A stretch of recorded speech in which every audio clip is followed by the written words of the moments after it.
बिस्मिल्लाहिर्रहमानिर्रहीम। मुहतरम सामीन, अस्सलाम वालेकुम वरहमतुल्लाहि वबरकातुहू। आज हम एक नए मौजू के साथ यहाँ पर आपसे मुखातिब हैं। हमारे साथ मौजूद हैं प्रोफेसर मोहम्मद तारिक अफरीदी साहब। अभी मैं तलबा से बात कर रहा था कि रोज़ हम कुछ ना कुछ सीखते हैं और इसी हदीस शरीफ के मुताबिक बात होती है कि उतलुबुल इल्म मिनल महद इलल लहद, कि इल्म हासिल करो झूले से लेकर लहद तक। तो इसी बात पर तलबा से मुखातिब थे कि मैं इससे पहले जिस इदारे में था, हम हर साल अगस्त के 15 दिनों में हम सोचते थे, हमारी कोई वर्कशॉप्स होती थी और हम ये देखते थे कि इस साल हमारे साथ क्या कोई नई बात हुई है और इस साल हमने तलबा से क्या सीखा है, इस साल हमारी कितनी लर्निंग हुई है, हमारी क्या लर्निंग हुई है। तो मैं इस बात से आगाज़ कर लूँ कि इस दफ़ा मेरी ख़ुद लर्निंग ये हुई, अभी इन बच्चों से मैं मुखातिब था कि लोग कहते हैं मुकाबला है, कंपटीशन है, और इसलिए फिर मैंने तारिक साहब को भी दावत दी कि इनसे भी बात कर लें कि मुकाबला ख़ुद से करें, बजाय इसी कि आप मुकाबला किसी और से कर रहे हैं। मुकाबला अपने आप से, अपनी ज़ात से करें। आप ये देखें मुझे फ़लाँ मज़मून फ़लाँ सब्जेक्ट पढ़ना है, मुझे ये चीज़ पढ़नी है, मुझे वो चीज़ पढ़नी है, तो जो पढ़नी है तो आया मैं उसको पढ़ सकता हूँ, मेरी इसमें दिलचस्पी है, मैं इसमें कमाल की हद तक पहुँच सकता हूँ। अगर ऐसा है तो आप मुकाबला जीत गए हैं, और अगर ऐसा नहीं है तो चाहे कोई गोल्ड मेडल ले ले या कोई क्लास टॉप कर ले, ये कोई सीखना नहीं है। तो मैं तारिक साहब को खुशामदीद कहता हूँ। तारिक साहब, आपका बहुत शुक्रिया कि आप तशरीफ़ लाए, और तारिक साहब भी बात करेंगे मुकाबले के इम्तहानात पर। किसी सेंट्रल सुपीरियर सर्विसेज का इम्तहान जो पाकिस्तान भर में होता है, और ये ब्रिटिश गवर्नमेंट के वक्त से शुरू हुआ था, जिसको ICS बोला करते थे। इंडिया में भी इसको ICS कहते हैं। तो तारिक साहब हमें बताएंगे, क्योंकि हम तो बड़े डरते हैं, घबराते हैं कि यार ये मुकाबले के इम्तहानात, तारिक साहब लोग तो कहते हैं हम कैसे पास करेंगे और बड़ी मुश्किल पड़ती है, तो प्लीज़ सर आप बताइएगा।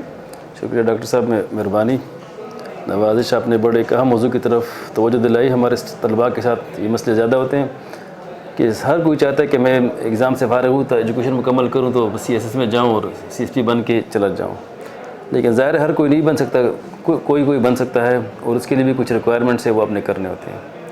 तो हमने भी दी, एक ज़माने में हमने भी कोशिश की, किस्मत में था या नहीं था वो वालिदा बात है, लेकिन मुतालिया भी हुआ, तजुर्बा भी हासिल हुआ, और तजुर्बे को आगे आने वाली नस्लों को कम्युनिकेट भी किया ताकि वो जो गलतियाँ हमने की या हमसे पहले वालों ने की वो ना हो। अक्सर इनमें आवाज़ भी करते हैं, कभी कभार लिखाने वाले काम भी इस मौजू पर करते हैं ताकि स्टूडेंट की इस्लाह हो।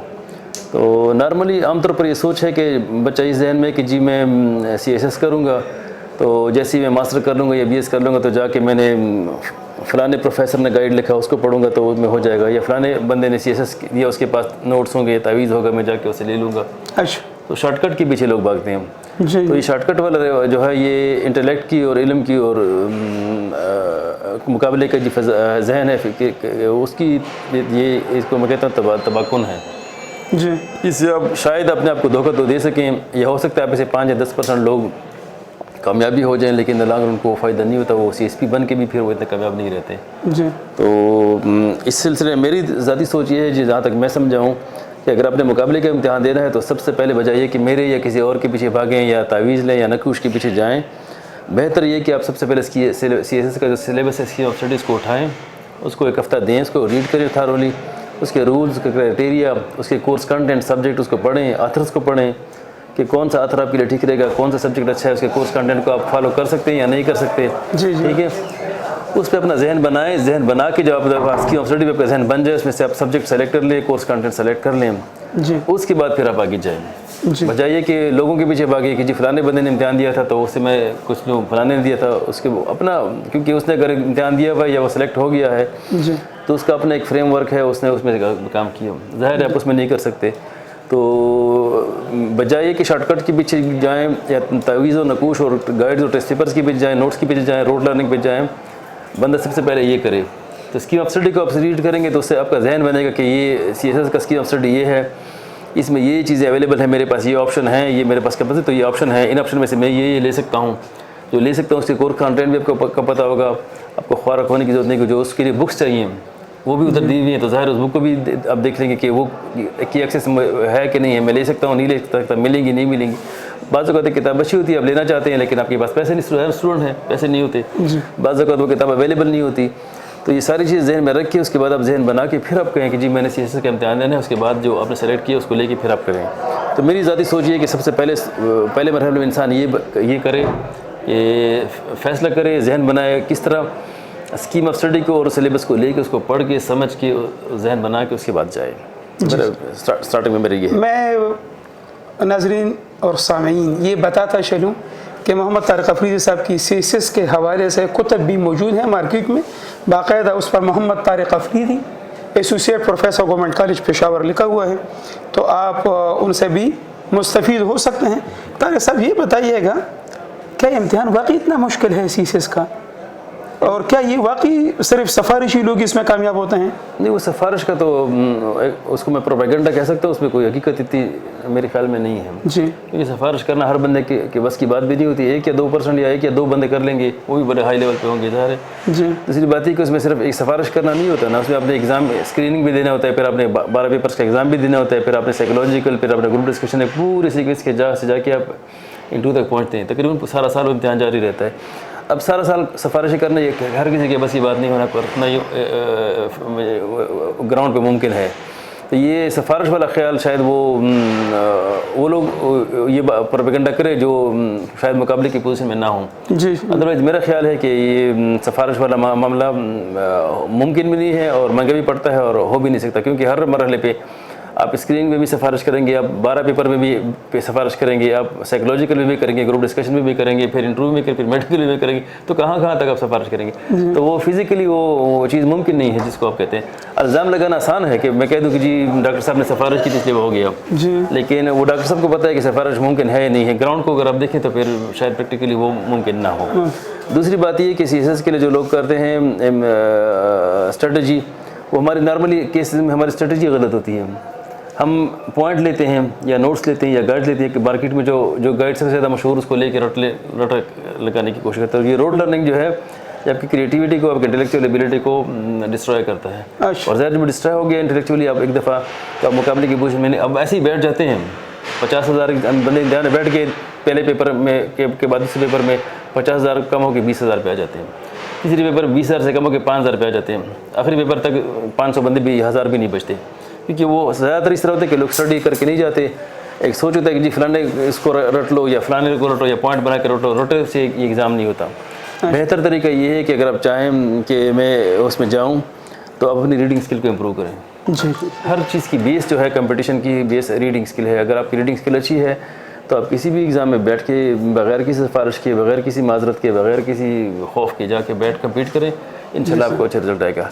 हम लोग रीडिंग कल्चर हमारा है नहीं, रीडिंग पे फोकस नहीं करते, तो ज़ाहिर जब मेरी रीडिंग स्किल नहीं होगी तो ना मेरे पास वोकैबुलरी होगी, ना मेरे पास आइडियाज़ होंगे, ना मेरा जहन रिफाइन होगा, ना मेरी वो इंटेलेक्चुअल प्रोफाइल बनेगा, ना वो लेवल बनेगा, तो मैं आगे नहीं जा सकूँगा। तो मेरी एडवाइस ये है कि बजाय कि बाकी चीज़ों के पास जाए, खुराफात के पीछे जाए, लोगों को इल्ज़ाम लगे सिफारिश की है, ये वो नकल से भी नहीं हो सकता, क्योंकि वहाँ एक लेवल पे जाके अपने एक लेवल पे लिखना होता है, तो वो नकल से लेकिन वो लिखाई आप नहीं कर सकते और उसमें सिफारिश भी मुमकिन नहीं है।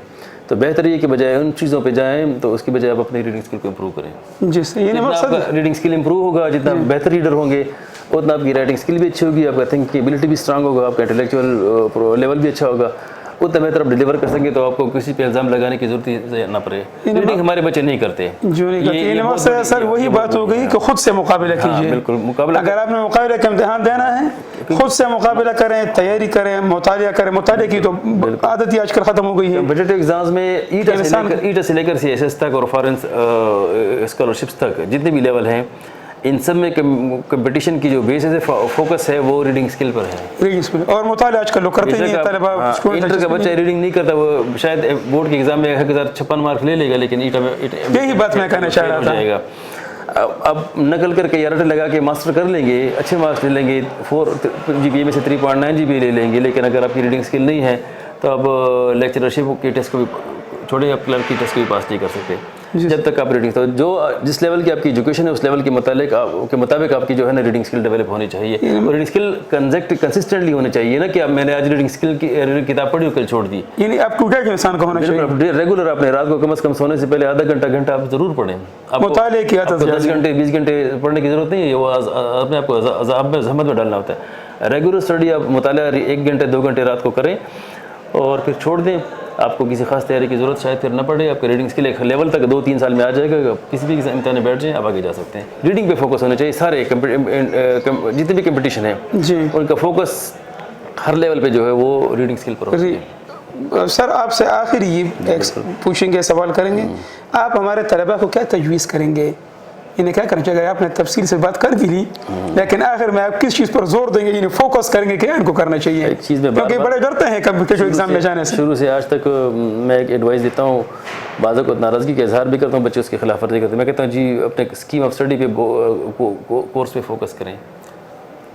کلاس میں بچہ گائیڈ لے کے آتا ہے، ٹیسٹ پیپر یا نوٹس لے کے آتا ہے، یہ مجھ سے پوچھتے ہیں جی گیس پیپر چاہیے. میں اس چیز پہ ناراض بھی ہوتا ہوں، ڈانٹتا بھی ہوں، سمجھاتا بھی ہوں کہ بیٹا آپ اپنی ریڈنگ کو امپروو کریں، کتاب پہ فوکس کریں، یہ باقی چیزیں چھوڑ دیں. میری ایڈوائس یہ ہے کہ آپ اپنی اسٹڈی اپنے لیول، سپوز اگر آپ انٹر کے اسٹوڈنٹ تو انٹر کے مطابق آپ کا ریڈنگ اسکل ہونا چاہیے. اگر آپ بیچلر کے ہیں تو اس کے مطابق، اگر آپ ماسٹر کے ہیں تو اس کے مطابق ہونا چاہیے. اگر آپ کمپٹیٹیو ایگزام میں جا رہے ہیں تو اس ایگزام کے جانے کے لیول کے مطابق آپ کی ریڈنگ اسکل وہاں تک پہنچ جانی چاہیے. یعنی یہ چیزیں رکھنے سے نہیں ہوتی، یہ تو ریگولر لائف اسکل، کچھ آپ کا نالج، کچھ چیزیں. اور یہ بھی نہیں کہ اپنی خاص چیز پڑھنی ہے، سب کچھ پڑھیں. سب کچھ انیشیل سے میں پوئٹری بھی پڑھیں، ڈرامہ بھی پڑھیں، ناول بھی پڑھیں، سائنس بھی پڑھیں، پالیٹکس بھی پڑھیں، ہسٹری بھی پڑھیں، ریلیجن بھی پڑھیں. اس سے آپ کا ایک انٹلیکچوئل آئی کیو بنتا ہے. وہ آئی کیو جب ایک دفعہ بن گیا تو پھر آپ کو کوئی نیچے نہیں گرا سکتا، اور پھر آپ کو کسی سفارش یا گھبرانے کی یا خوف کرنے کی ضرورت بھی نہیں پڑتی. آپ جس ایگزام میں بیٹھتے ہیں آپ کو اتنا انٹلیکچوئل لیول ہوتا ہے کہ آپ کانفیڈنٹلی کسی بھی ایگزام یا مقابلے میں انٹرویو میں بیٹھ کے ڈیلیور کر لیتے ہیں. ریڈنگ اسکل اس کی ضروری. تو ریگولر ریڈر میں میری یہ سارے جتنے سننے والے دیکھنے والے بچے ہیں سب کو میں ایڈوائز کروں گا کہ سارے چیزوں کو چھوڑ دیں، ایک تعویذ کو پکڑیں، وہ ہے ریڈنگ اسکل. کوئی بھی کتاب آج اٹھائیں، پڑھ، اس کو پڑھ کے مکمل ہو جائے، اس کو رکھ کے اگلے لوگ کوشش کریں. چونکہ آج کل تو بگ بکس مہنگی ہے، مہنگائی کا زمانہ ہے، لوگ کر بھی، لیکن اس کے باوجود میں ایڈوائز کروں گا اگر آپ نہیں لے سکتے تو سیکنڈ ہینڈ بکس لیں، پڑھیں، ڈیولپ کریں اور اپنی لائبریری بنائیں. آج 2 بکس کی ہوگی، کل 10 کی ہوگی، اگلے 20 کی ہوگی، سال 3-4 سال 5 سال بعد آپ کی 100-200 کی لائبریری ہو جائے گی. تو اگر آپ پڑھنے لکھنے والے ہیں تو آپ اپنی لائبریری کو آہستہ آہستہ گریجولی ڈیولپ کریں. سافٹ ویئر بھی آج کل بک اویلیبل ہے، اس میں سافٹ ویئر بھی لے سکتے ہیں. آپ سافٹ ویئر اپنی لیپ ٹاپ پہ یا موبائل میں لائبریری بنا سکتے ہیں. تو یہ بہانہ بھی نہیں بنتا کہ جی بکس اویلیبل نہیں ہے یا ہے نہیں، مہنگا نہیں ہے. آن لائن سے بھی لے سکتے ہیں، دوست سے کر سکتے ہیں. سیکنڈ ہینڈ میں بک ملتی ہے تو وہ لیں، اپنی لائبریری بنائیں گے تو آپ کا بھی فائدہ ہے اور آپ کے جو آنے والی نسلیں ہیں ان کو بھی فائدہ ہے. اپنی لائبریری بنائے، آج اپنے 100 بکس بنائے، کل ہو سکتا ہے وہ 100 کو 200 میں کنورٹ کر دیں. تو پشاور میں، خاص کر ہماری سوسائٹی میں، پھر پاکستان میں ریڈنگ کلچر جو ہے وہ ڈسٹرائے ہو گیا ہے. ریڈنگ کی جگہ ہم کچھ اور چیزیں پہ لگے ہوئے ہیں، اور یہ ہماری سوسائٹی کی انٹلیکچوئل کیپیسٹی اور آئی کیو پہ کہ یہ بہت بڑا ضرب ہے. ٹھیک ہے، تو اس کو واپس کرنے کے لیے ایز اے ہول، انفرادی طور پر نہیں، اجتماعی طور پر ہم نے ریڈنگ کے کلچر کو پروموٹ کرنا ہے. تو یہ تب کہیں جا کے بات بنے گی، ورنہ نہ جتنی بھی آپ تعلیمی ادارے قائم کریں، اکیڈمیز قائم کریں، کوچنگ کریں، جو بھی کریں، یہ اصلاح نہیں ہوگی جب تک کہ ہم ریڈنگ اسکل کو امپروو نہ کریں. ریڈنگ اسکل کو امپروو کرنے کے لیے ہم نے گھر گھر، گلی گلی کتاب کلچر کو پروموٹ کرنا ہے اور ریڈنگ اسکل کو ڈیولپ کرنا ہے. تو انشاءاللہ یہ آج جو لوگ کرتے ہیں کہ جن سفارش نہیں تھی، یہ نہیں تھے، یہ اس کی ضرورت ہی نہیں رہے گی. اور آپ as a individual, as a society, as a family, as a nation آپ ڈیولپ کریں گے. پڑھنے کے بغیر آپ ترقی کر ہی نہیں سکتے اور نہ آگے جا سکتے ہیں. تو میری پھر ایڈوائس ہے فائنل آخری میں پڑھنے کے، اگر آپ چاہتے ہیں کہ آپ آگے جائیں ڈسٹنکشن کے ساتھ اور آپ کا نام ہو، آپ کا کام ہو، آپ کی عزت ہو، رسپیکٹ ہو سوسائٹی میں یا معاشرے میں، دنیا میں، تو اپنے ریڈنگ اسکل کو پہ فوکس کریں. بہت شکریہ سر. طارق صاحب ہمارے ساتھ ہیں، یہ جو بچے سامنے بیٹھے ہیں تو انہوں نے بھی سن لیا، اور جو ہمیں اس کیمرے کے ذریعے سن رہے ہیں اور دیکھ رہے ہیں تو وہ بھی دیکھ لیجیے. قرآن کا آغاز اقرا بسم ربک الذی خلق سے ہوا ہے، اور علم جو ہے علم بالقلم ہے، علم آتا ہے قلم کے ذریعے. اگر آپ چاہتے ہیں کہ زندگی کے کسی بھی امتحان کے لیے تیاری کر لیں تو جیسے سر نے کہا، پڑھنے پر توجہ دیجیے گا، ذرا سوچیے گا. بہت شکریہ آپ کا.